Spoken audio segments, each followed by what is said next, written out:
Le droit syndical dans la fonction publique territoriale prévoit que l'employeur accorde du temps aux militants désignés par leur organisation syndicale selon un décompte prévu par les textes, en fonction des résultats obtenus aux élections professionnelles.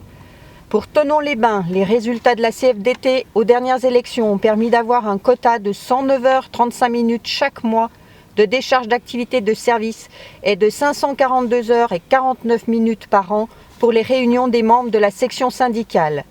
La ville de Thonon refuse d'octroyer la plupart des heures demandées au profit de la secrétaire de section ATSEM dans la collectivité.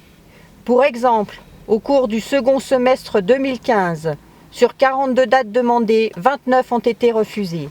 Pour 2016, à ce jour, sur 61 dates demandées, 14 ont été accordées. Ces autorisations ne peuvent être refusées que sur motivation et pour raison de nécessité de service. Les raisons des refus successifs de la mairie de Thonon-les-Bains ne rentrent pas dans le cadre réglementaire des nécessités de service. La ville de Thonon argue, en contradiction avec les textes en vigueur, du manque d'argent pour remplacer les agents, pour refuser nombre de ces autorisations.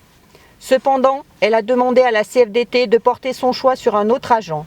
Cette exigence ne peut pas être acceptée par la CFDT. D'une part, la secrétaire est élue de sa section, mais elle est de plus élue au niveau départemental où elle a des responsabilités. D'autre part, les contraintes financières ne peuvent pas être invoquées pour refuser l'octroi de temps syndical légalement obtenu par les élections.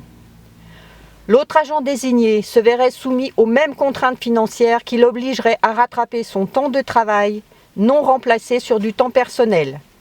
Suite à cette entrave caractérisée au droit syndical, le syndicat CFDT Interco Haute-Savoie a intenté une action auprès du tribunal administratif de Grenoble.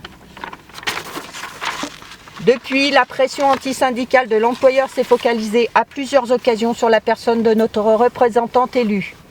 Aujourd'hui, elle est mise en accusation auprès de ses collègues par écrit de Monsieur le maire en des termes volontairement mal intentionnés et totalement éloignés de la vérité.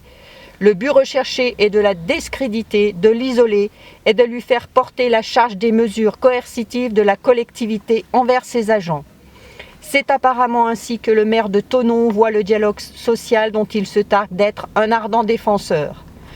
Notre syndicat ne peut que réaffirmer que CFDT veut dire également confiance, franchise, détermination, transparence, et aussi construire, fédérer, déontologie et ténacité, notions nécessaires à un dialogue social de qualité.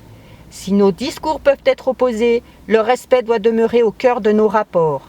C'est pourquoi la CFDT mène cette action afin de rétablir notre militante dans sa légitimité et son honneur, et afin d'alerter les agents et les autorités compétentes sur le non-respect du droit syndical à Thonon-les-Bains. Notre représentante peut rester fière des actions qu'elle mène en faveur de ses collègues. La CFDT ne peut pas tolérer qu'un représentant du personnel élu fasse l'objet de manière répétitive d'attaques personnelles, méprisantes, diffamantes et publiques à cause de son engagement et de son action en faveur du personnel. La CFDT ne peut que regretter une nouvelle fois cette attitude plus qu'affligeante et indigne de la fonction de maire élu de la République, garant du respect des lois et des règlements.